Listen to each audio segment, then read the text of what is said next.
Assalamualaikum warahmatullahi wabarakatuh. Alhamdulillahi rabbil alamin. Wassalatu wassalamu ala ashrafil anbiya'i wal mursalin. Wa ala alihi wa sahbihi ajma'in. Rabbi shrah li sadri wa yassir li amri. Wahlul 'uqdatam min lisani yafqahu qawli. Wa la haula wa la quwwata illa billahil 'aliyyil 'azim. Yang dihormati Tuan Haji Omar Hassan selaku pengurusi Masjid Seberang Jaya, serta seluruh ahli jawatan kuasanya, muslimin dan muslimat yang dirahmati Allah Subhanahu wa taala. Firman Allah Subhanahu wa taala di dalam surah Al-Baqarah, surah yang kedua pada ayat 183. A'udzu billahi minasyaitonir rajim. Ya ayyuhalladzina amanu kutiba alaikumus shiyam kama kutiba alal ladzina min qablikum la'allakum tattaqun. Yang bermaksud, wahai orang-orang beriman, diwajibkan ke atas kamu berpuasa sebagaimana yang diwajibkan ke atas orang-orang sebelum kamu. Moga-moga kamu tergolong di dalam golongan hamba-hamba Allah yang bertakwa. Matlamat pensyariatan berpuasa tidak lain tidak bukan untuk melahirkan sifat takwa. Kenapa tuan-tuan? Kerana ahli syurga hanya dari kalangan hamba-hamba Allah yang bertakwa. Bukan Arab, bukan Melayu. Melayu, Arab tak dijanji syurga. Dalil Quran, surah ketiga, Ali Imran, ayat 133. Wasari'u ila maghfiratin min rabbikum wa jannatin arduhas samawati wal ard u'iddat lil muttaqin. Yang bermaksud, dan bersegeralah kamu kepada keampunanku. Syurga seluas langit dan bumi telah kusediakan bagi hamba-hambaku yang bertakwa. Bukan Arab, bukan Melayu. Takwa. Kalau kita nak hurai pengertian takwa ni, malam ni takat dua lah. Tapi oleh kerana ada tajuk ambang Ramadan. Saya nak ringkaskan serba sikit. Matlamat tuan-tuan dan puan-puan yang dirahmati Allah Subhanahu wa taala, kita diperintahkan oleh Allah supaya berpuasa. Di antaranya ialah supaya kita mampu mengendali hawa nafsu kita. Kenapa tuan-tuan? Banyak manusia dia boleh puasa, tapi dalam soal-soal lain dia tak mampu nak mengendali keinginan hawa nafsu. Dalam sebuah hadis ni dalam kitab hadis 40, riwayat Imam Al-Hakim, hadis ke-41. Nabi sallallahu alaihi wasallam bersabda, la yu'minu ahadukum hatta yakuna hawahu taba'an lima jitu bih. Yang bermaksud, tidak sempurna keimanan kamu. Nabi kata, iman saya tak sempurna tuan-tuan dan puan-puan, sehingga hawa nafsu kamu tunduk kepada ajaran yang aku bawa. Tuan-tuan faham apa dia benar? Kalau tuan-tuan tengok kitab hadis 40 yang namanya Al-Wafi. Al-Wafi ni disyarahkan oleh para ulama Syria. Hadis ini menceritakan kepada kita banyak tuntutan-tuntutan supaya kita mampu mengendorkan, mengekang keinginan hawa nafsu. Jadi bukan puasa ni semata-mata tak makan, tak minum, hawa nafsu kita okey dah. Dalam segala apa saja kita nak buat, pastikan kita tidak menjadi hamba kepada hawa nafsu. Kenapa tuan-tuan? Dalam surah Al-Jathiyah, surah ke-45, pada ayat 23, Allah sebut dengan jelas, di antara manusia yang Allah akan biarkan mereka hidup dalam kesesatan selama-lamanya ialah manusia yang tunduk kepada keinginan hawa nafsunya. Afara'aita man ittakhadha ilahahu hawa wa adallahu Allah ala ilmin. Tuan-tuan boleh rujuk ayat saya baca, surah ke-45 Al-Jathiyah ayat 23. Tuan-tuan cari tafsir Arab Saudi ayat ini pada muka surat 818. Maksudnya, Muhammad, apakah kamu tidak melihat orang-orang yang menjadikan hawa nafsunya sebagai Tuhan dan Allah membiarkan mereka hidup dalam kesesatan? Badi, manusia yang bertuhankan kepada hawa nafsu, memang Allah biar dia hidup dalam kesesatan. Buka tafsir Arab Saudi ayat ni pada muka surat 818. Surah ke-45 ayat 23 Al-Jathiyah. Sebab itu di antaranya. Bukan soal kita berpuasa sekadar makan minum kita tak buat. Segala-galanya. Jangan jadi hamba kepada hawa nafsu. Bertuhankan kepada hawa nafsu ni maksudnya, tuan-tuan. Apa-apa perintah Allah yang selaras dengan keinginan kita, okey, kita ikut, kita amal. Apa-apa yang bercanggah kita tak mau. Ini bertuhankan hawa nafsu. Bila bertuhankan hawa nafsu, ayat ini jelas, Allah akan membiarkan orang-orang seperti itu hidup dalam kesesatan, tak dapat hidayah dah. Sebab tu hadis tadi, hadis ke-41, riwayat Imam Al-Hakim, mengajar beberapa perkara bahayanya apabila manusia tunduk kepada keinginan hawa nafsu. Ini dikuat dengan hujah hadis riwayat Imam Tabrani. Ada 3 perkara, tuan-tuan dan perempuan, yang mencelakakan manusia. Nabi sallallahu alaihi wasallam bersabda, "Thalathun muhlikatun, syuhun muta' wa hawan muttaba' wa ajabu mar'i bi nafsi." Maksudnya, 3 perkara yang mencelakakan manusia. Pertama, sifat kikir, kedekut yang diikuti. Jangan kedekut, tuan-tuan. Tengok dalam masjid ni, tabung punya banyak. Tabung saya ada 2. Nak main tu lah, ada apa? Kan? Tak ni hampa buat tak nampak pula. Duduk tengah buat Pak Ji, pi lah. Tengok lama dah Pak Ji tak pergi belah sana. 2.5 juta bangunan. Dah 70% siap. Saya nak tunjuk kat Pak Ji Omar. Lain kali boleh lah kempen sikit. Nak cari tak banyak lah. Lagi 1.5 juta. Dijangka siap bulan 8 tahun ni. Jangan kedekut, jangan bakhil, tuan-tuan. Allahu Akbar. Kita ni kadang-kadang cukup pemurah di bulan Ramadan.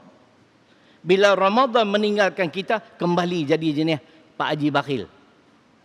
Tu pun Pak Haji bakhil, tuan-tuan, dia tak kedekut juga bila cikgu murni pergi rumah dia. Dia bagi banyak.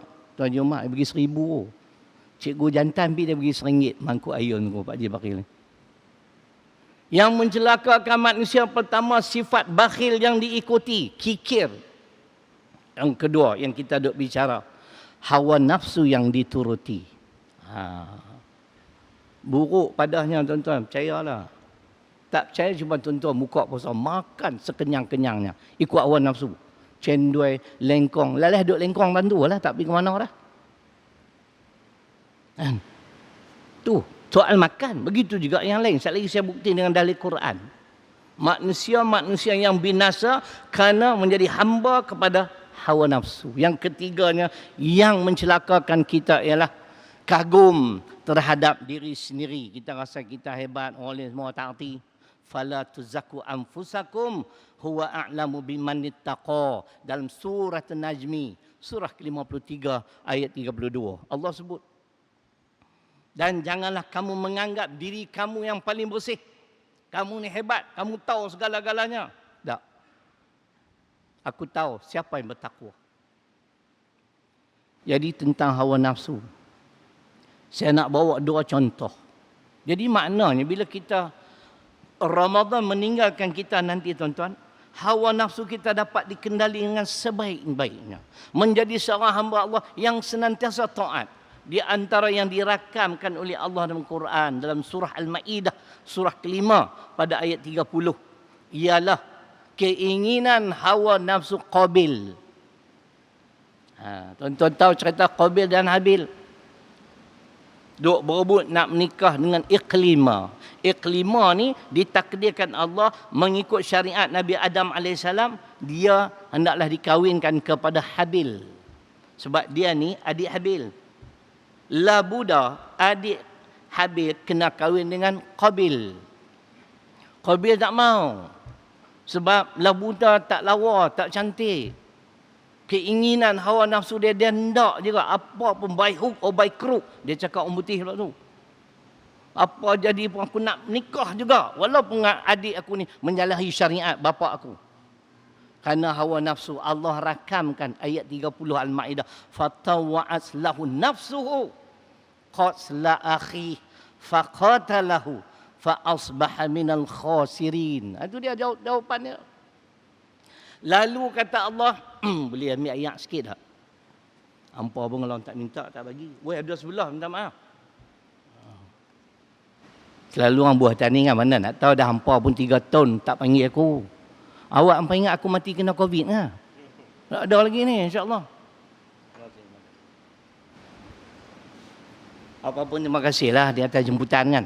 Cerita macam tu sebenarnya. Lalu kata Allah, hawa nafsu Qabil telah menguasai dirinya. Dan dia tekad untuk membunuh saudara kandungnya Habil. Lalu dibunuh Habil.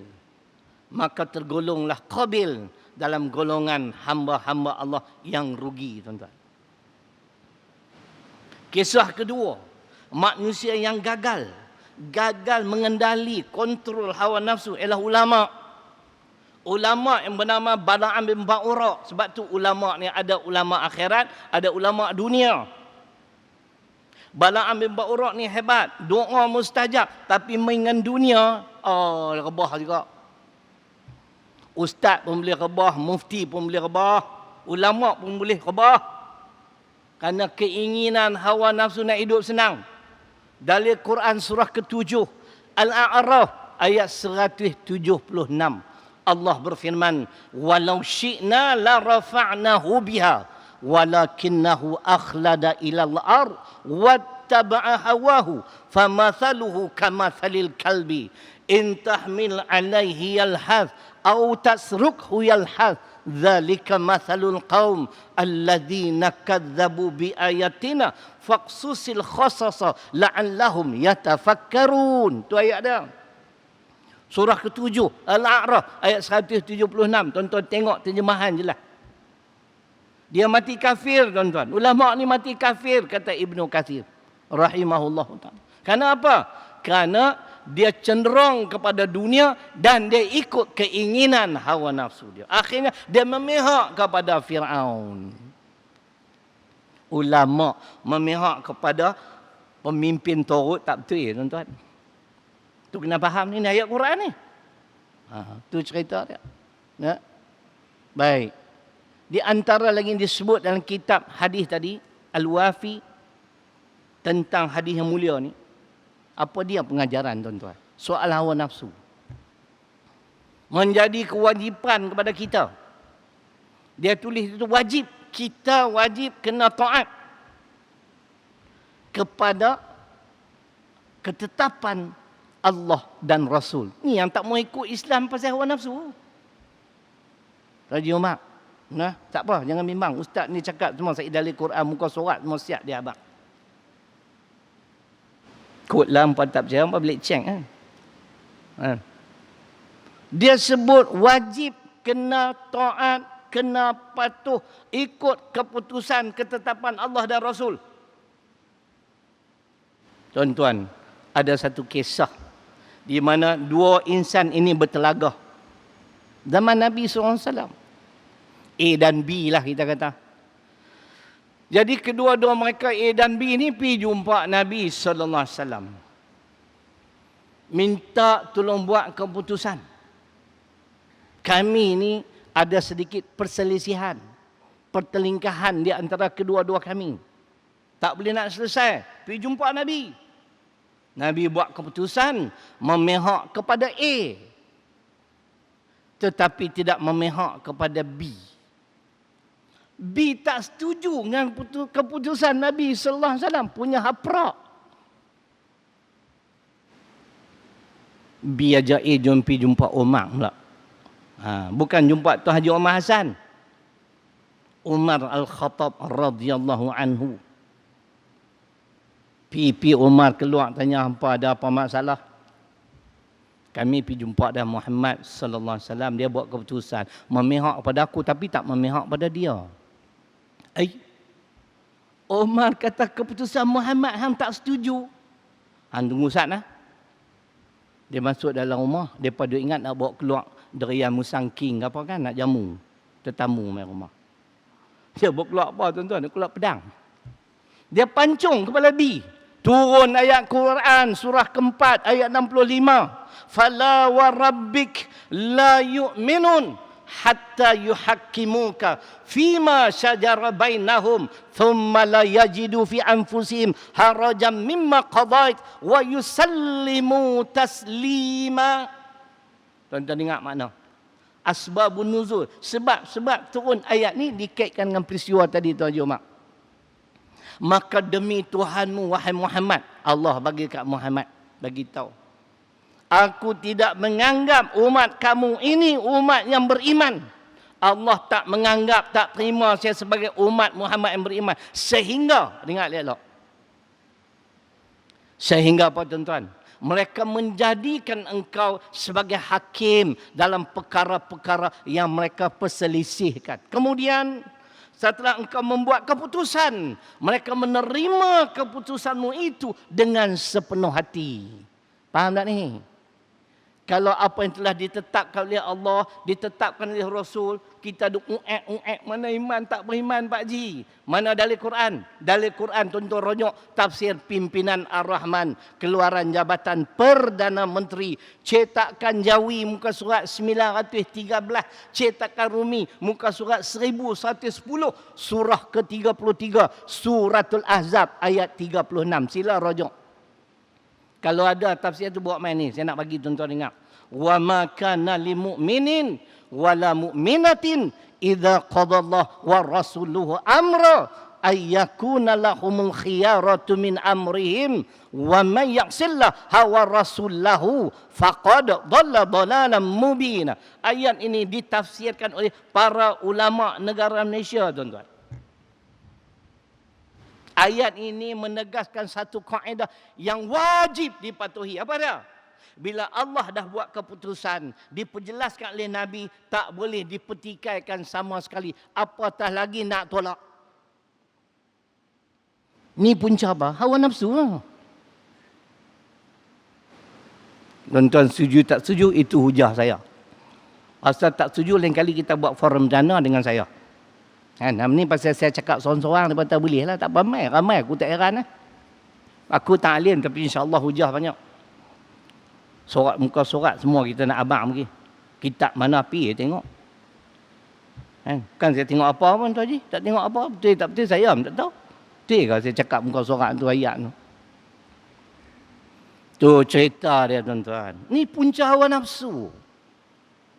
Sebab tu dalam surah An-Nazi'at Juz'u Amma surah ke-79 ayat 40-41. Apa Allah sebut? Wa amma man khafa maqama rabbih wa nahan nafsa 'anil hawa fa innal jannata hiyal ma'wa. Siapa yang takut akan kebesaran Allah ketika berdiri di hadapan Allah untuk diberi pengadilan yang seadil-adilnya, maka dalam keadaan sedemikian dia bimbang satu hari dia akan bertemu dengan Allah, dia yakin ada hari pertemuan dengan Allah, lalu sewaktu hidup di dunia wa nahan nafsa 'anil hawa, dia senantiasa kontrol keinginan hawa nafsu dia sehingga dia taat kepada perintah Allah dan Rasul. Maka orang-orang seperti ini fa innal jannata hiyal ma'wa, tempat tinggal mereka ialah syurga, tuan-tuan. Bagi sesiapa yang berjaya mengekang keinginan hawa nafsu. Boleh? Jadi kena faham lah. Masuk bulan Ramadan bukan soal puasa, makan minum dan segala-galanya.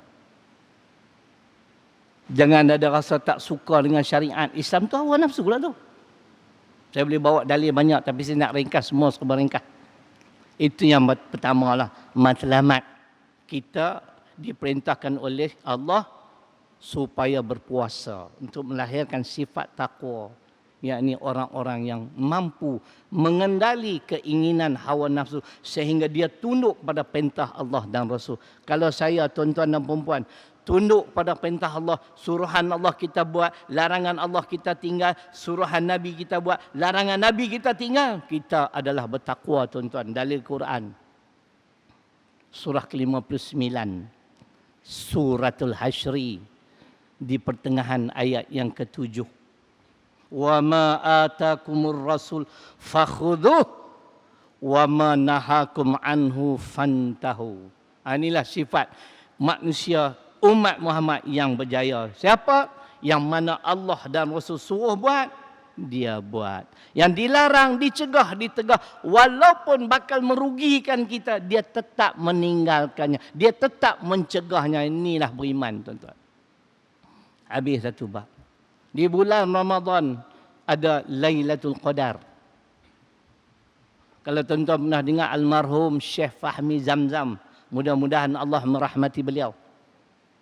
Saya mengikuti kuliah subuh beliau, saya ingat mungkin 30 tahun dulu.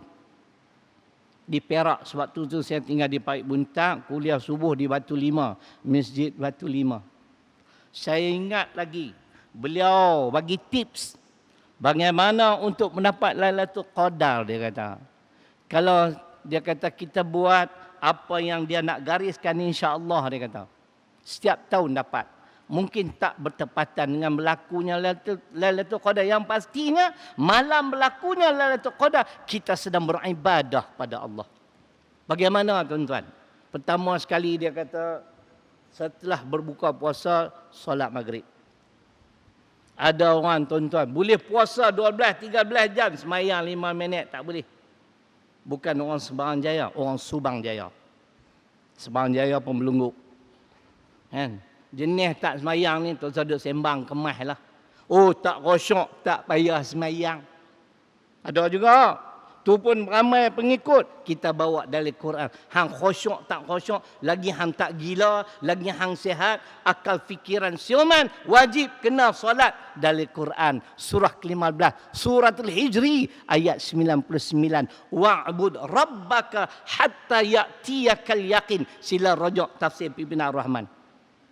Selagi nyawa dikandung badan dan akal fikiran siuman, wajib kena semayang. Faham, bang? Kadang-kadang orang tak semayang, dia main kata, kita awak, ustaz semayang, ustaz ahli syurga. Saya kata betul. Kan? Kami yang semayang pun belum tentu ahli syurga, tapi hampa yang tak semayang sah dah ahli neraka. Dia kata, mana boleh kata macam tu? Aku kata sebab dari Quran. Surah ke-74 Al-Muddathir ayat 42-43. Pi ya buka. 4 golongan yang akan dicampak ke dalam neraka Saqar.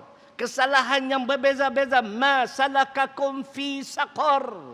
Qalu lam nakum minal musallin. Golongan pertama menjawab, kami dahulunya tak semayang. Puasa 13 jam, semayang 5 minit tak boleh. Oh, berat, tuan-tuan. Tu pun jangan nak masuk syurga. Nabi bersabda, hadis riwayat Imam Muslim, bainal abdi wal kufri tarkus salah. Orang yang meninggalkan sembahyang ni kufur, tidak beriman, tuan-tuan. Quran kata tempat tinggal mereka kelak neraka Saqar. Ada 7 nama neraka, salah satu Saqar. Surah Al-Muddathir, surah ke-74, bermula ayat 42 hingga 46. 4 golongan yang akan dicampak ke dalam neraka Saqar. Yang pertama, orang tak semayang. Ada syekh ayat tu. Tu dia duduk cek. Nampak pakat cek ah. Kau kan tengok pun. Tu pun jangan. Uish. Marah bila kita kata macam tu. Kan? Tu pun ada pengikut tu. Tak khusyuk, tak payah semayang. Itu yang berlaku Isra' wal Mi'raj tu. Hang tak percaya? Tak percaya rosak akidah. Sebab tu tuan-tuan, Isra' wal Mi'raj ni dia menguji keimanan umat Muhammad. Sebagaimana Allah firmankan dalam surah Al-Isra, surah ke-17 di pertengahan ayat 60. Wa ma ja'alna ru'yal lati arainaka illa fitnatan linnas. Dan kami jadikan, yakni pemandangan yang kami perlihatkan pada kamu pada malam kamu di Isra, itu akan menjadi ujian, akan menjadi fitnah atau ujian kepada umat manusia. Mereka tak percaya. Mana mungkin Masjidil Haram ke Masjidil Aqsa semalam tu patah balik. Pergi terima semayang tuan-tuan, 50 rakaat. Si Pulan ni kata tak khusyuk, tak payah semayang, pala bapak dia.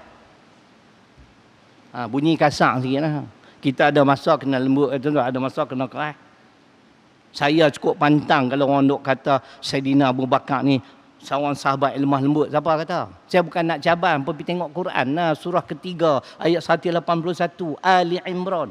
Kenapa turun ayat ni? Kerana Saidina Abu Bakar dia belasah guru pendeta Yahudi yang bernama Fanhas, Pak Ji. Sebab Fanhas hina Islam. Kita orang hina Islam duk renyeh lagi punya mangkuk. Duk boleh kawan lagi, aku pening. Bila dia kena belasah, muka dia lebam tu Haji Umar. Lari pergi cari Nabi. Dia kata, Mamat tengok muka aku habis lebam ni. Dia siapa buat? Abu Bakar, kawan hang. Abu Bakar dipanggil. Betul kan hang belasah? Betul. Siapa? Dia kurang ajar. Dia hina Allah. Allah yang kita sembah. Hina Allah berarti hina engkau. Hina engkau, hina Islam. Betulkah Fanhas kamu menghina Allah yang kami sembah? Tak. Turun ayat Quran. Laqad sami'allah qaulal ladzina qalu innallaha faqirun wa nahnu aghnia. Kan tu Allah turun ayat tu menyokong bahawa Abu Bakar tidak berdusta. Betul. Dia hina Allah, kata Allah. Dia belasah. Jangan selalu kita semua nak lembut. Lembut. Saya pun bukan keras 24 jam. Tengoklah poin apa kita nak bercakap. Kalau lembut daripada mula sampai habis, takut jadi M. Daud Kilau lah. Hoi. Lembut. Nah. Ada masa kena keras. Mana boleh lembut 24 jam. Orang hina Islam nak lembut lagi. Awaklah hampa teruk dengan akidah. Kan? Baik. Itu di antara contoh. Jadi maknanya, kembali pada tadi, dia kata bermula dengan berbuka puasa, kemudian solat maghrib. Habis solat maghrib, buatlah tuan-tuan, ba'diyah maghrib, jangan malas. Kemudian Syekh Fahmi Zamzam rahimahullahu ta'ala berkata, kalau rasa nak makan lagi, sambunglah makan. Tak apa. Habis makan, ambil wuduk semula. Kalau ada kesempatan, baca Quran. Sementara nak tunggu Isyak, tambahan kalau tuan-tuan main ke masjid, nak tunggu Isyak, tuan-tuan sembahyang tahiyat masjid, kadang-kadang berwuduk, pahala punya banyak. Hadis Imam Bukhari. Nak tunggu masuk waktu sambil baca Quran, tunggu pun dapat pahala dah. Lepas tu sembahyang fardu Isyak, kata dia. Kemudian ba'da Isyak, kemudian tarawih. Witir terpulang. Nak buat lepas tarawih tak apa, nak tangguh dulu pun boleh. Katalah buat siap-siap balik rumah. Masa lapar, makan lah dia kata. Tak boleh piah nak baca Quran pun mengantuk tidur. Pagi esok, bangun. Bangun jangan terus makan. Mandi dulu, ambil wuduk. Solat tahajud. Kalau semalam belum lagi witir, lepas tahajud witir. Kemudian Nabi ajak supaya kita melewatkan sahur. Dah tahajud, witir, baru makan sahur. Kalaulah amalan sedemikian, insya-Allah tiap-tiap tahun dapat Lailatul Qadar. Faham Pak Ji? Pasal malam tu kita penuhi dengan ibadah. Ni buka puasa, lepas tu lena. Pagi esok mangkit betul ke darah. Mayang budak. Tu jangan nak Lailatul Qadar aku tampak cuma. Sebaik aku tak jadi malaikat. Aku tak nak penampak. Apa banyak manusia makan rezeki Allah, minum rezeki Allah, tak pernah sujud pada Allah. Afara'aitumul ma'alladzi tashrabun a antum anzaltumuhu minal muzni am nahnul munzilun law nasha'u ja'alnahu ujajan falawla tashkurun. Al-Waqiah surah ke-56 ayat 68 hingga 70. Allah tanya kita, tuan-tuan tak tengok ke ayat hampa minum ni? Hampakah yang menurunkan hujan pada langit atau aku yang menurunkannya? Kalau aku kendaki air hujan yang turun pada langit itu kesemuanya aku jadikan masin, lebih baik bersyukurlah. Syukurlah. Kalau masin nak boleh minum ke ayat masin?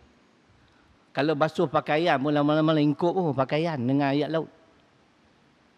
Marajal bahraini yaltaqiyan bainahuma barzakhul la yabghiyan fabi ayyi ala'i rabbikuma tukadziban. Ar-Rahman tadi Al-Waqiah. Sebelum Al-Waqiah Ar-Rahman surah ke-55 ada 78 ayat. Ayat yang saya baca ialah ayat 19 hingga 21. Tuhan cerita, aku jadikan dua lautan yang mengalir, kemudian bertemu di muara ataupun di kuala, yakni laut dengan sungai, pertemuan di kuala.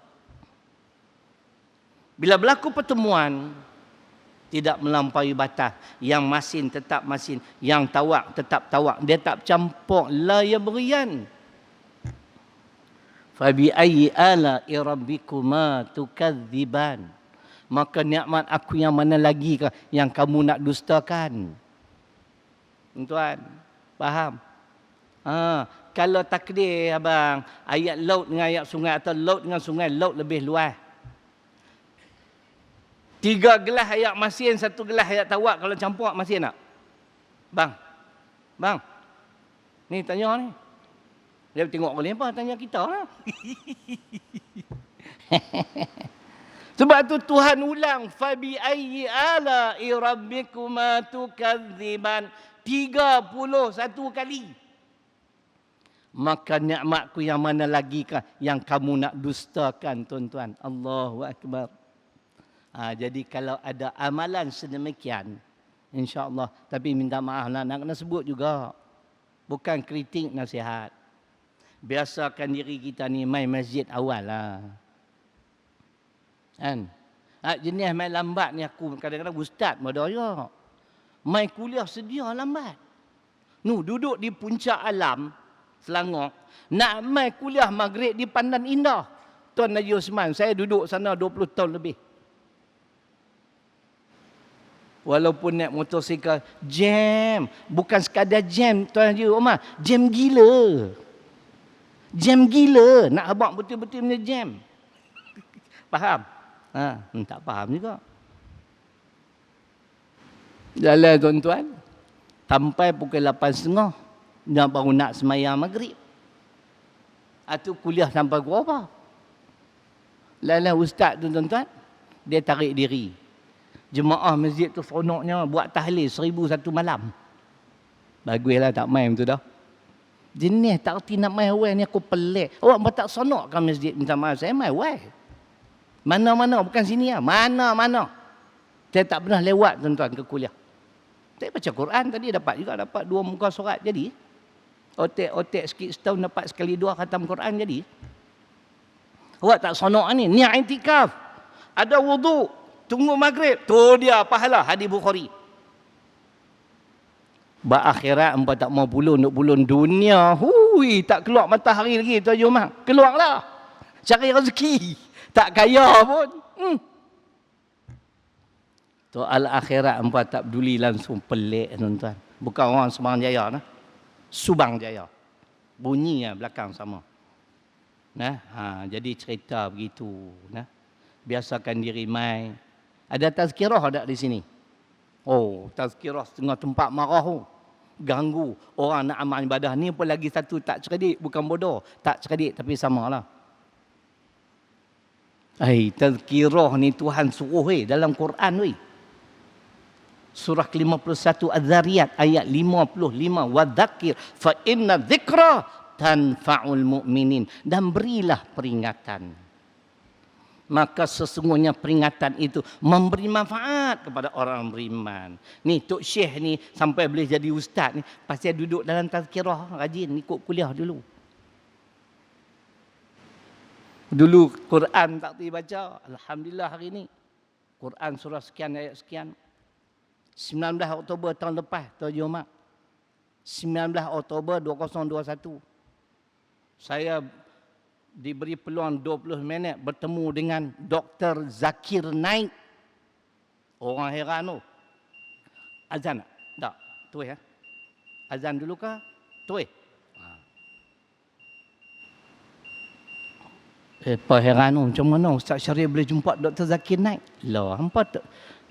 Aku dengan dia sama level. Tak sama level. Sama-sama kemas Quran. Tapi dia memang kemas, tuan-tuan. Saya pergi tanya, I've got one question to ask you. Sebab dia sibuk. Malam tu kebetulan dia nak mesyuarat, tapi dia bagi peluang dia 20 minit. Sebab dia dah diberitahu yang nak main ni memang penceramah yang ingat ayat Quran, just like you. Tapi tuan-tuan, Masya Allah, habis saja soalan saya, dia terus jawab. The answer is in chapter 41 verse 53. Tu dia.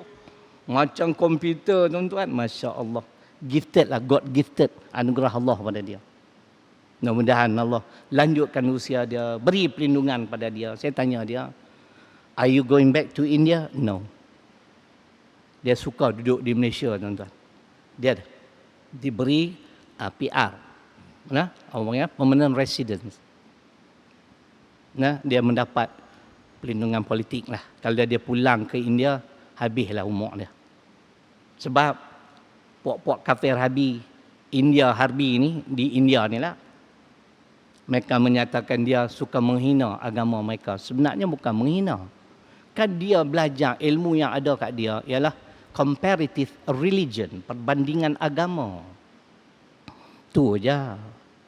Alhamdulillah dapat sembang dengan dia 20 minit. Kira kemas anu. Ingat senang nak jumpa dia, bodyguard beramai. Kan? Tu cerita dia, alhamdulillah. Saya pun ambil nombor dia. Kan?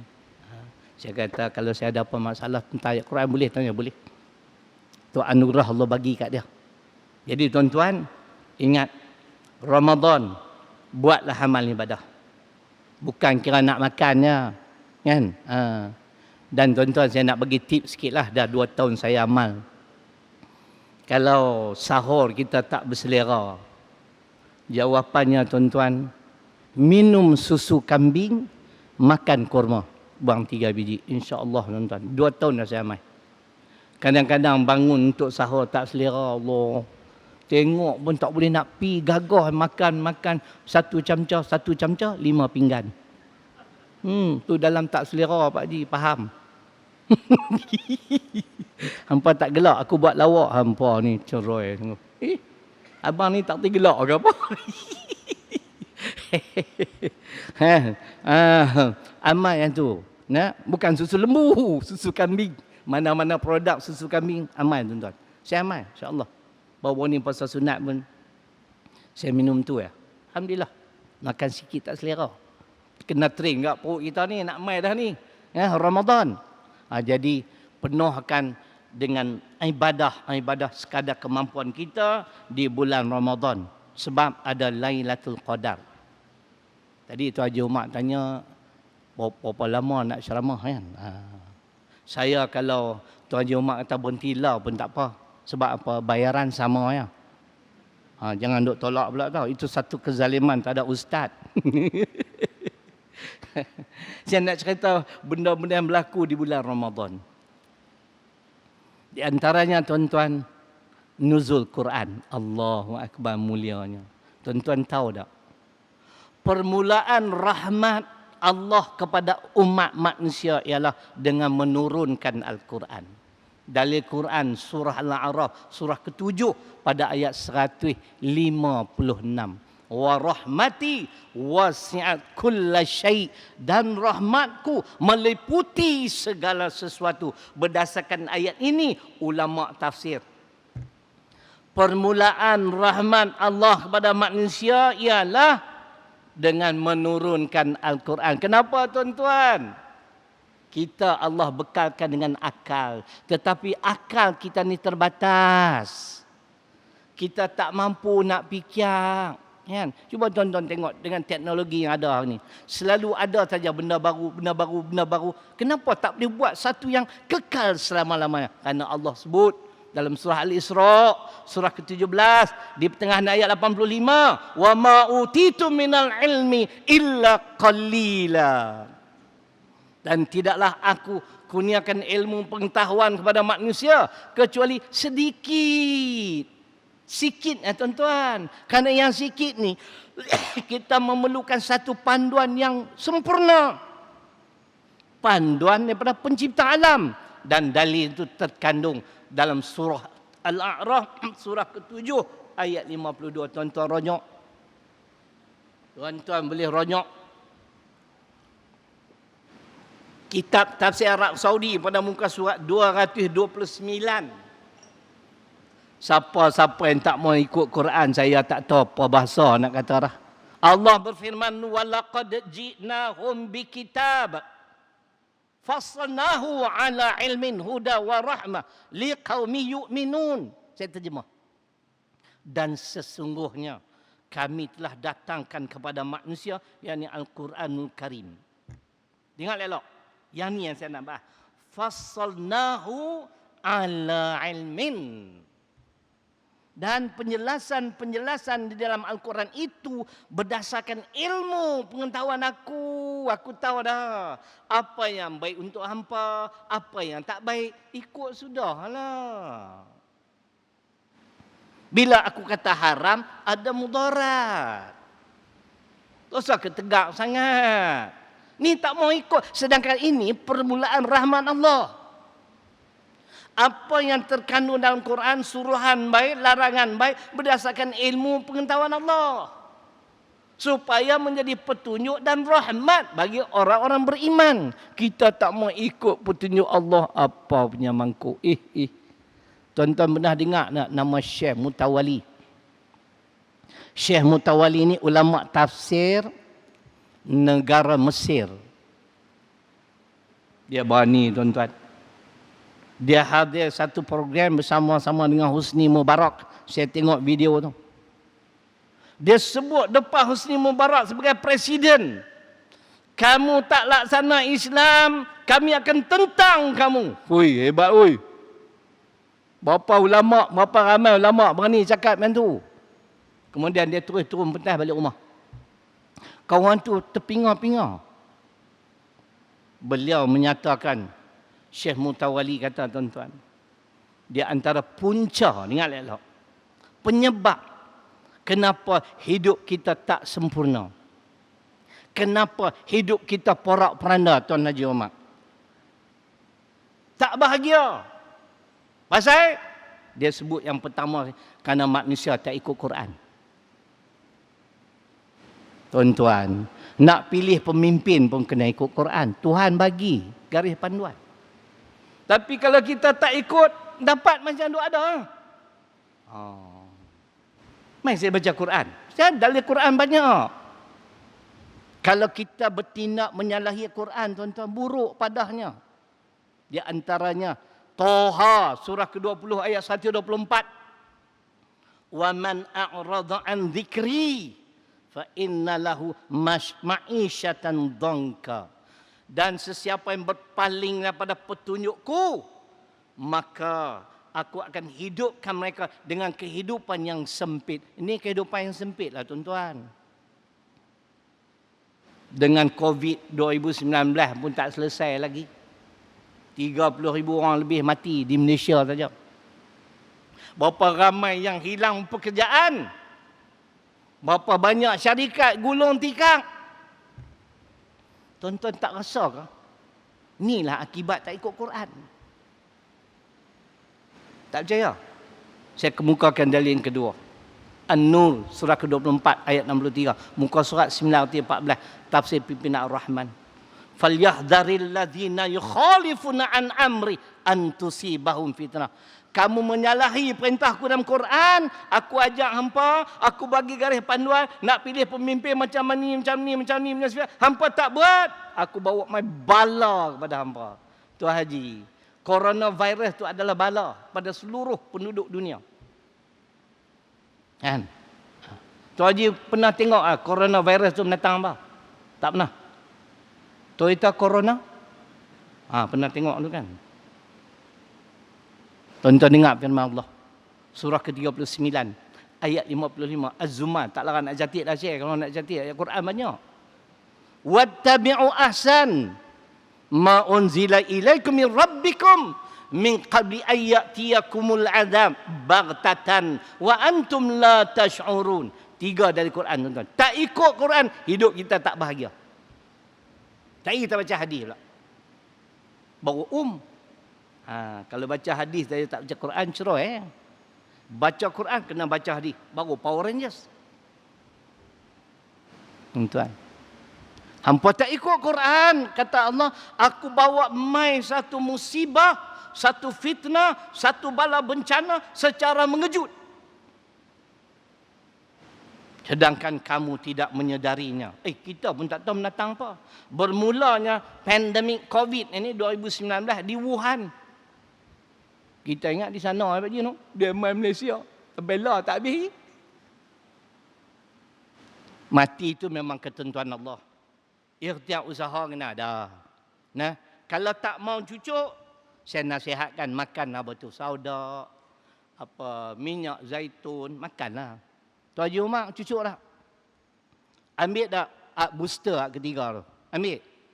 Siapa tak ambil booster lagi, tuan-tuan. Pasal hak ketiga tu dia nama penggalak. Dia galak lah, tuan-tuan, lepas cucuk. Kan? Ni dengar kata Pak Haji nak main keempat pula. Yang tu orang panggil merla pula. Lepas galak merla, main kelima kena menikah. Abang ni tak gelak langsung. Aku buat lawak, penat. Dia gelak ke okey. Tuan-tuan, tak usah keras kepala lah.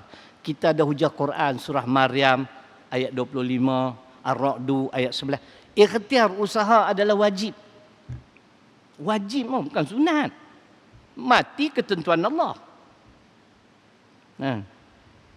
Tu cerita dia. Dia bawa mai coronavirus. Allahu Akbar. Kesian tuan-tuan, simpatilah mereka-mereka meninggal kerana dijangkiti virus corona tu. Kita pun sedih, tuan-tuan.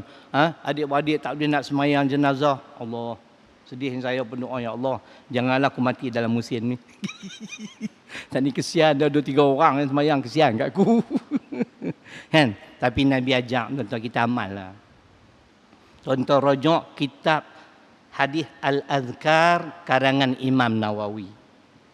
Setiap kali kita keluar rumah, jangan tinggal Bismillahi tawakkaltu ala Allah wala haula wala quwwata illa billah.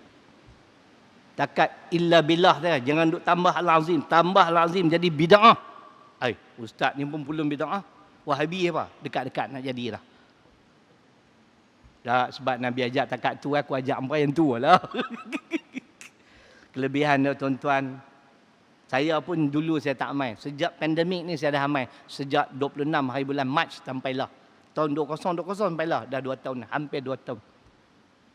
Bila tengok syarah hadis yang mulia Imam Tirmizi tadi, rupanya di antaranya Allah akan memberi pelindungan daripada musibah. Kenapa kita tak amai? Bukan kena bayar duit pun. Tuan, baca amal setiap kali keluar rumah.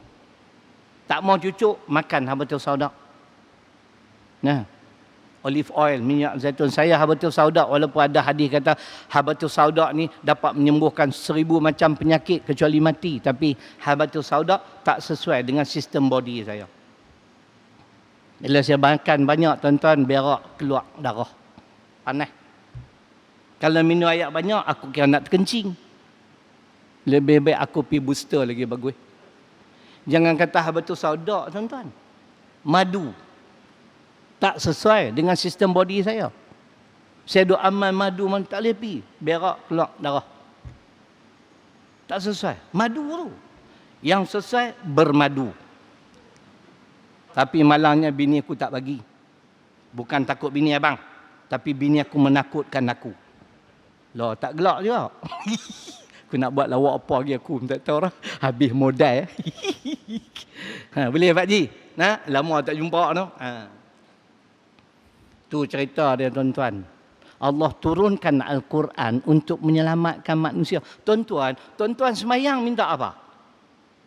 Berapa kali sehari abang kita semayang? Tunjukilah kami jalan lurus. Berapa kali? Satu hari satu malam. 17. Makna semayang sunat tak buat lah ni.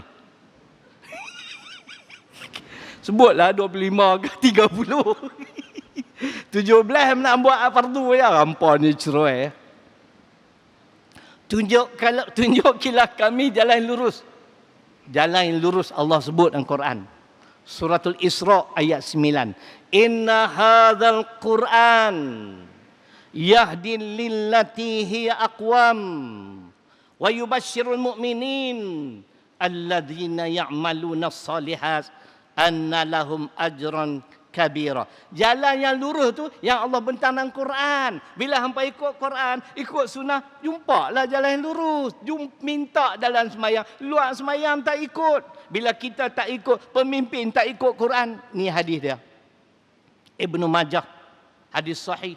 Wa ma lam tahkum a'immatuhum bi kitabillah wa yatakhayyaru mimma anzalallah illa ja'alallahu ba'sahum bainahum. Inilah tuan-tuan yang disebut Syekh Mutawali amat benar sekali.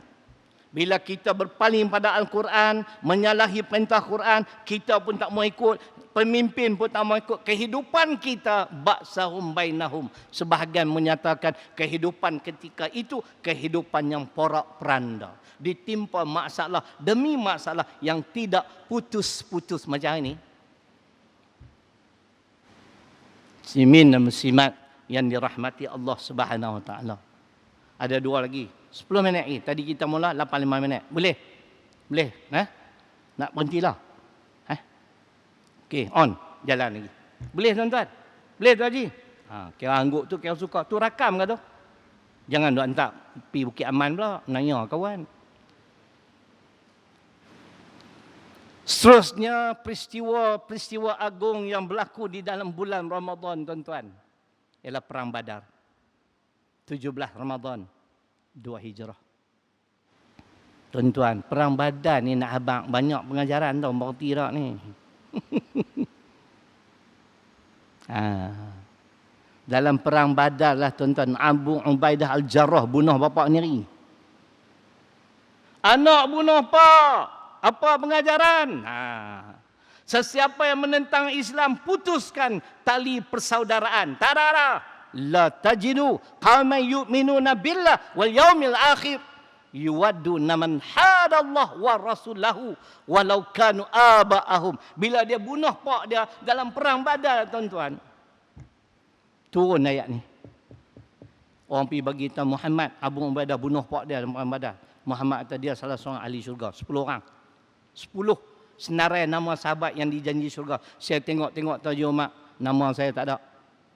Haji Umar yang nak gelak, Haji Umar tak ada kak.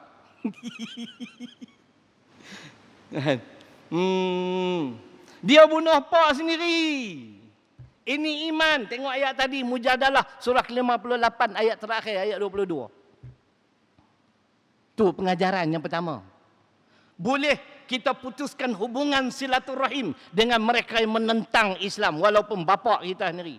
Ni duk mahabak tak boleh. Duk baca hadis Imam Bukhari, la yadkhul jannah qati'un. Kemah. Tak masuk syurga siapa yang memutuskan hubungan silaturahim. Siapa kata? Tengoklah siapa dia. Hak lawan Islam boleh. Tu dalam Quran. Hak lawan Islam ni pasti tuan-tuan di akhirat menyesal. Dalam Perang Badar lah ada 5 orang. Sebahagian kata 6 orang. Orang Islam mengucap 2 kalimah syahadah tapi enggan berhijrah ke Madinah. Kerana sayang nak tinggal bumi Mekah. Mereka dibawa, diheret ke medan Perang Badar. Orang Islam, yang tak tinggal, lawan Islam. Nabi bila dengar ada 5 orang atau 6 setengah kata, yang enggan berhijrah ke Madinah, mereka lebih rela ditindas. Pastikan mereka ni hampa bunuh dulu. Tu Nabi marah. Islam nak lawan Islam ni. Bila mereka mati dalam perang Badar, turunlah ayat Quran surah keempat An-Nisa ayat 97. Tulis je. Tak larat tulis dah tu. Aku duk kata dah, aku ceramah ayat Quran berpuluh-puluh. Innal ladzina tawaffahumul malaika zalimi anfusihim qalu fima kuntum qalu kunna mustad'afina fil ard qalu alam takun ardullahi wasi'ah fatuhajiru fiha faulaika ma'wahum jahannam wasa'at masira. Ada sahabat? Ayat tu ada? Ada. Nabi kata depa 5 ekor ni bunuh lu. Tuan-tuan tahu, setelah depa mati tuan-tuan, ulama kata hinanya kerana mati menentang Islam. Orang Islam lawan Islam ni apa nak jadi ni? Depa tu tahu dalam lubang tutup macam tu lah. Nabi marah sungguh pasal Islam lawan Islam. Tu perang Badar. Perang Badar juga tuan-tuan mengajar kita. Kita yang memperjuangkan agama Islam ni jangan rasa lemah semangat. Juang lama dah tak menang-menang pun. Wala tahinu wala tahzanu wa a'tumul a'launa in kuntum mu'minin. Ali Imran 139. Jangan kamu merasa lemah. Jangan kamu berduka cita. Berjuang tak menang, menang pun kalah. Contoh. Bukan di Malaysia ni, cerita ni semua di Timbuktu. Tuan-tuan tahu tak Timbuktu mana-mana? Abang, ngangguk-ngangguk. Timbuktu tu satu tempat dalam negara yang bernama Mali. Mali ni Afrika Selatan. Di Afrika Selatan nama Mali negara tu yang ada Timbuktu. Sebelah dia tikam batu. Pun nampak tak gelak aku buat lawak.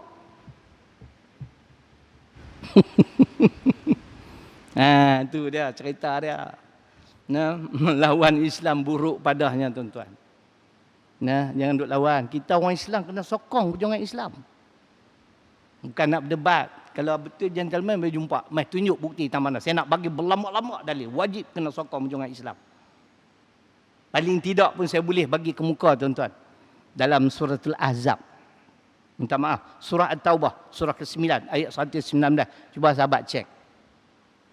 Ya ayyuhalladzina amanu taqullah. Wa kunu ma'as sadiqin. Wahai orang yang beriman. Bertakwalah kamu pada Allah. Dan hendaklah kamu bersama-sama dengan orang-orang yang benar. Ada kan? At-Taubah surah ke-9. Ayat 119. Sahabat tu cek semua betul dari tadi bela. No? Ada salah? Salah nak bagi RM10? Semua okey ya? Alhamdulillah. Orang tanya saya, Ustaz macam mana Ustaz boleh ingat? No? Jawapan saya, anugerah Allah. Saya tak hebat. Nah, tak hebat. Tak ada benda. Jadi tuan-tuan tu dia. Pengajaran. Dan pengajaran di antaranya, walaupun kita berjuang tak menang, jangan rasa kerdil. Jangan duk bimbang dengan kekuatan musuh Islam. Ada seorang ustaz ni mengaji Mesir. Dia cari ayat ni tuan-tuan 7 tahun. Tak jumpa-jumpa. Dia dengar saya pergi di Titi Gantung Perak. Dia pun main di masjid tu. Kebetulan saya duduk ada di masjid tu. Semayang sunat duha. Maklumlah jenis warak kan. Assalamualaikum Ustaz Syarilong. Waalaikumsalam. Ana ni kok-kok lah Ustaz ingat ayat ni awak. 7 tahun dah Ana cari. Dia cari ayat di mana Allah berfirman ayat 249 surah Al-Baqarah di pertengahan ayat. Kam min fi'atin qalilatin ghalabat fi'atan kathiratan biiznillah. Ayat ni dikaitkan dengan perang Badar. Dan berapa banyak golongan yang sedikit dapat mengalahkan golongan yang lebih besar jumlahnya dengan izin Allah. Ini pengajaran perang Badar. Tentera Islam 313, musuh 1000, hak sikit boleh menang. Tuan bimbang Tuan Haji Umar, teruskan perjuangan, istiqamah memperjuangkan Islam. Boleh?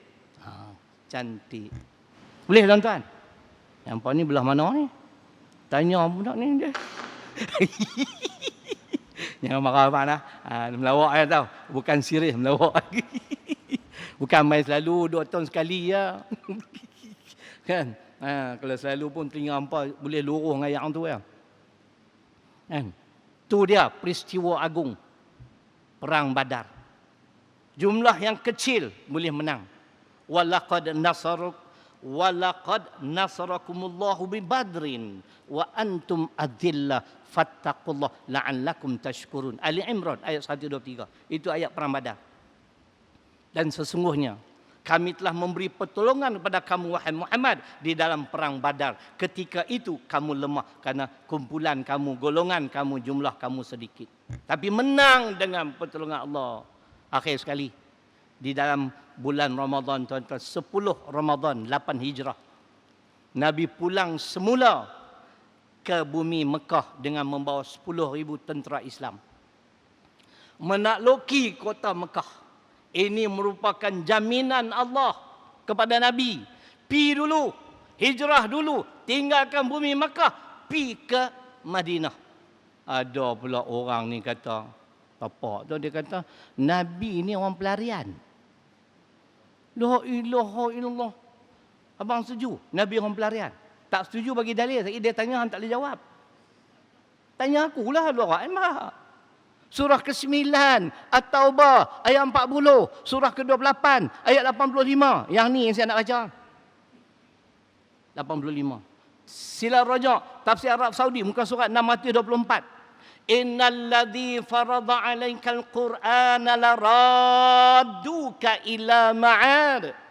Qur rabbi man jaa'a bil huda wa man huwa fi dhalalim mubin. Ini jaminan Allah, tuan-tuan.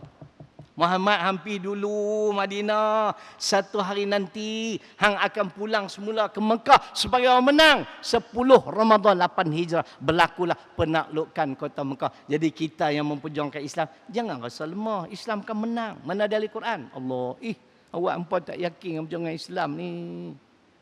Mungkin bukan zaman kita, tuan-tuan. Zaman anak cucu kita, Tuan Haji Omar. Banyak dalil. Di antaranya At-Taubah 33. Allah bagi jaminan Islam akan menang 32-33. 2 ayat. Tak larat baca? Boleh? Itu peristiwa agung. Akhir sekali. Ada seminit ni. Saya nak bagi. Bukan Ramadan saya tak main. Ramadan. Ra, mim, dad, alif, nun. Ada makna, tuan-tuan. Bukan saja-saja. Ulama bahas. Ra, rahmatullah. Mim, maghfiratullah. Dad, dhamanullah. Alif, ulfatullah. Nun, ni'matullah. Ramadan tu ada makna. Ra, rahmat Allah. Mim, keampunan Allah. Maghfiratullah. Dad, dhamanullah. Macam tadi. Jaminan Allah hampir dulu. Bukan dia orang pelarian. Orang buat kuliah tak mau dengar. Jadi itu jadi selaku cakap ikut dan. Nabi pun tak tunai janji, ini kan kita. Mana boleh cakap macam tu? Menyalahi Al-Azam ayat 57. Jangan cakap sembarangan, tuan-tuan, tentang Nabi sallallahu alaihi wasallam. Dia boleh rosak akidah. Alif ulfatullah, berjinak-jinak dengan Allah. Inilah bulannya. Solat tarawih, solat witir, baca Quran. Kan orang panggil tadarus Quran. Tu dia lah tu. Nun ni'matullah. Banyak sangat nikmat. Nikmat Islam, nikmat iman, tuan-tuan. Yang tak dapat kita nak balas balik jasa Allah. Jadi mudah-mudahan apa yang telah saya sampaikan pada malam ini insya-Allah memberi manfaat kepada kita bersama. Saya nak bagi salam dulu, saya nak doa dulu, lepas tu ada sedikit pengumuman. Bismillahirrahmanirrahim. Alhamdulillahirabbil alamin. Wassalatu wassalamu ala asyrafil anbiya'i wal mursalin wa ala alihi wa sahbihi ajma'in.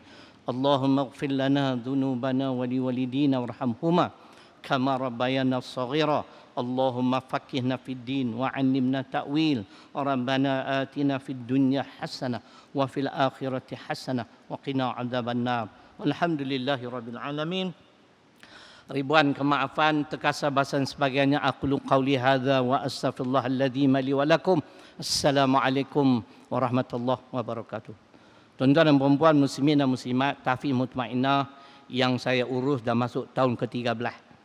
Jumlah pelajar 260 orang. Jumlah pekerja 65 orang. Ada sekolah rendah, menengah perempuan, menengah lelaki. Kini kami sedang siap sedang membina sebuah komplek 2.5 juta. Dah 70% dah tuan-tuan. Nah, saya tunjuk gambar kat Tuan Haji Umar lah. Supaya Tuan Haji Umar boleh tolong war-war. Nak ringkas cerita tuan-tuan, kita buka wakaf. Bukan wakaf yang sedang dibina. Ni saya punya kaedah berbeza. Wakaf bangunan yang telah sedia ada yang diguna pakai. Saya nak buat contoh bagi tuan-tuan nampak. Kalau tuan-tuan beli sebuah kitab Al-Quran, mai bagi kat AJK Masjid, saya wakaf Quran. Dia simpan dalam rak. Siapa pun tak baca, tak dapat pahala tuan-tuan. Kena faham. Tuan-tuan dapat pahala masa bagi itu saja, tapi tak ada jari. Bukan jari ni. Jari ni tak ada apa pahala terusan. Beli sejadah, bagi, dia simpan dalam store. Sebab tu kaedah saya, kita buka wakaf bangunan yang sedia ada. Yang tiap-tiap hari mereka baca Quran, semayang tahajud, semayang duha, belajar agama. Yang tu tuan-tuan dapat insya-Allah terus selagi diguna pakai. Cuma wakaf kami bukan satu kaki persegi 100, bukan satu lot 50 dak. Tak ada kaki persegi, tak ada lot. Kami tahu sebab jumlah 6 buah bangunan yang sedia ada, nilai masa kini 1.3 juta. Jadi tuan-tuan boleh wakaf RM1 boleh, RM2 boleh. Tuan-tuan tak pernah dengar lagi no? Tuan-tuan ingat saya saja reka. Idea ni Tuhan bagi kat saya telefon salah seorang ahli majlis fatwa negeri Perak. Dia pun kata, ya juga no. Kaedah ustaz buat bagi peluang pada orang ramai boleh berwakaf. Ni kalau satu lot 100, satu kaki persegi 100, bukan semua ada kemampuan tuan-tuan. Yang ni RM1 pun boleh. Kaedah sama ya. Kami nak cari 1.3 juta. Kita ada accountant. Kita boleh monitor berapa banyak wakaf yang telah diwakafkan oleh orang ramai. Cukup 1.3 juta, penting. Tengok-tengok bukan 1,000 orang, mungkin 10,000 orang. Ada bagi RM2, RM5. Berdasarkan An-Nur surah ke-24 ayat 15. Sudah bimbang lah. Saya dah rujuk dengan ahli majlis fatwa yang memang mahir bidang fiqh. Dia pun kata dia pun tak terfikir. Boleh tuan-tuan? Jangan duk angguk saja, tabung aku ada. Hampa nak bagi niat ni wakaf tafi mutmainah bagi diri sendiri dan keluarga, bangunan sedia ada insya-Allah. Selain pada tu ada produk-produk Islam, ubat gigi, sabun mandi, sabun basuh kain. Nah, ada lagi tuan-tuan, kopi goji, susu kambing. Kami pun buat keluar lah produk. Lepas ni produk kami dengan syarikat lain pula lah. Sebab syarikat ni dia lebih teliti lagi dalam pengurusan. Nah, kita tak berhutang dengan siapa-siapa pun. Dan insya-Allah kalau tuan-tuan nak tolong bantu dan ada tempeyek tuan-tuan. Orang pernah tanya juga saya, ustaz duk menjaga siapa? Susah tak? Saya bukan miskin, saya sederhana ya. Tengoklah aku nak itu apa, bukan welfare. Tu pun orang bagi. Punya baiklah. Dah lah aku duduk rumah dia 20 tahun free. Dia bagi pula nazar. Nah, nazar ni special sikit besar. Boleh bawa barang. Saya jual ni tuan-tuan kerana saya sedang sponsor. Bahkan dah sponsor hampir masuk tahun keempat. 2 orang insan tolong bayar sewa rumah mereka. Seorang 400, seorang 300. Jadi kalau tuan-tuan beli produk-produk Islam tadi, tuan-tuan juga menyumbang, makna sponsor. Mereka ni yang tak ada kemampuan.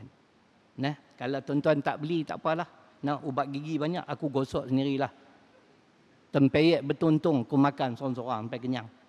Kan? Jadi takat itulah no. Kalau nak niat wakaf ada tabung 2. Mudah-mudahan Allah merahmati kita, ribuan kemaafan. Assalamualaikum warahmatullahi wabarakatuh.